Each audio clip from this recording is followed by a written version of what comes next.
পড়েছেন তাদেরকে যাতে আজীবন নিষিদ্ধ করা হয়, যাতে তারা কোনো পরীক্ষা না দিতে পারে। যে প্রশাসনের যারা এটার সাথে জড়িত আছেন তাদেরকে যাতে স্থায়ীভাবে বহিষ্কার করা হয়। আমরা একদিন আপনাদের মতামতের ভিত্তিতে একদিন আমরা সময় নিয়েছি। 9 তারিখে যে আমাদের প্রাইমারি সহকারী শিক্ষক পরীক্ষা হয়েছে, আমরা যারা এখানে এসেছি আমরা সবাই পরীক্ষা কোন ধরনের দুর্নীতি এবং জালিয়াতি হয়েছে আমরা স্পষ্ট দেখেছি। আমরা যেহেতু সচেতন নাগরিক এবং সচেতন পরীক্ষার্থী, সেই জায়গা থেকে আমরা আমাদের অবস্থান এবং প্রতিবাদ জানানোর জন্য আমরা এখানে যে প্রাথমিক অধিদপ্তর আছে আমরা সেখানে সকাল থেকে অবস্থান করছি। তো আপনাদের মনোনীত এবং সিদ্ধান্ত অনুযায়ী আমরা 5 জন প্রতিনিধি মহাপরিচালকের সাথে আমরা সাক্ষাৎ করেছি।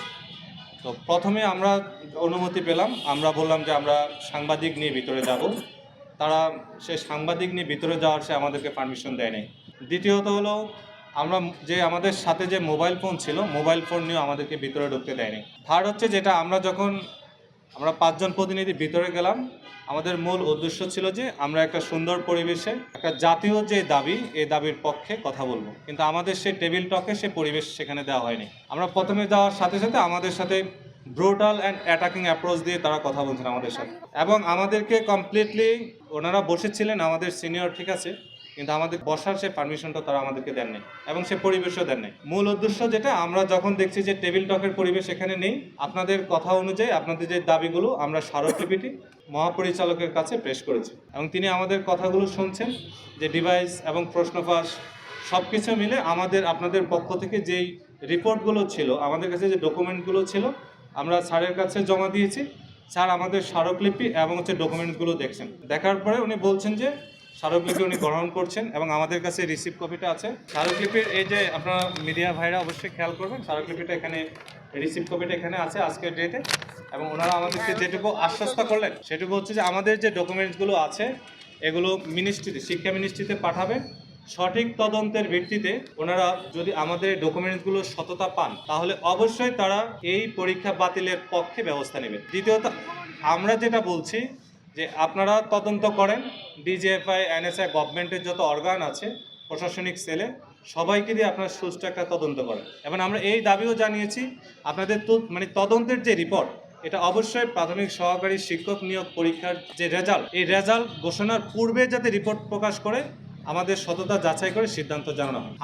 আমরা তাদেরকে আরও বলেছি যে আমরা আমাদের হাতে যে ডকুমেন্টসগুলো আছে আমরাও তদন্ত করছি, আমরা আরও বেশি কংক্রিট ডকুমেন্টস এখানে উপস্থাপন করব। আমাদের উভয়ের ডকুমেন্টস যদি এক হয়ে যায়, একের সমরেখায় চলমান থাকে, একের জায়গায় আমরা আসতে পারি যে প্রশ্ন ফাঁস হয়েছে, ডিজিটাল ডিভাইস এবং যে পরীক্ষা নেওয়ার যে প্রশাসন ছিল তারাও এখানে সহযোগিতা করেছে, এমনকি ডিসি, এসপি এবং সবাই এখানে এই দুর্নীতি এবং জালিয়াতির সাথে যুক্ত আছে। এবং এটা আমরা কমপ্লিটলি এবং সুষ্ঠু এবং সঠিক তদন্তের রিপোর্ট বের হওয়ার আগে যাতে পরীক্ষার রেজাল্ট না প্রকাশ করা হয়, আমরা সেই দাবি জানিয়েছি। আমরা আমাদের সত্য যে ডকুমেন্টগুলো এগুলো উপস্থাপন করব এবং ওনারা যে সত্যের পক্ষের যে ডকুমেন্টসগুলো আছে ওনারা সেটা জাস্টিফাই করে গভর্নমেন্টের মাধ্যমে, মিনিস্ট্রির মাধ্যমে উপস্থাপন করবেন। তো আমরা আশাবাদী, ওনারা যেহেতু আমাদেরকে কথা দিয়েছেন সঠিক তথ্যের ভিত্তিতে যদি প্রশ্ন পাস হয়েছে এটা প্রমাণিত হয় তাহলে অবশ্যই ব্যবস্থা নেবেন এবং পরীক্ষা বাতিল করবেন। পড়েছেন তাদেরকে যাতে আজীবন নিষিদ্ধ করা হয়, যাতে তারা কোনো পরীক্ষা না দিতে পারে, এবং যে প্রশাসনের যারা এটার সাথে জড়িত আছেন তাদেরকে যাতে স্থায়ীভাবে বহিষ্কার করা হয়। ঠিক আছে, আমরা এখানে অবস্থান জানিয়েছি, আমরা আমাদের স্মারকলিপি প্রদান করেছি। আমরা একদিন আপনাদের মতামতের ভিত্তিতে একদিন আমরা সময় নিয়েছি। আমরা ঠিক 13 তারিখে আবার কখন আমরা এখানে অবস্থান করব সেটা অবশ্যই আমাদের যে সোশ্যাল মিডিয়া এবং মিডিয়া ভাইদের মাধ্যমে আপনাদেরকে জানিয়ে দেওয়া হবে। আপনারা আরও জোরালো ভূমিকা এখানে রাখবেন যতক্ষণ পর্যন্ত পরীক্ষা বাতিল না হবে।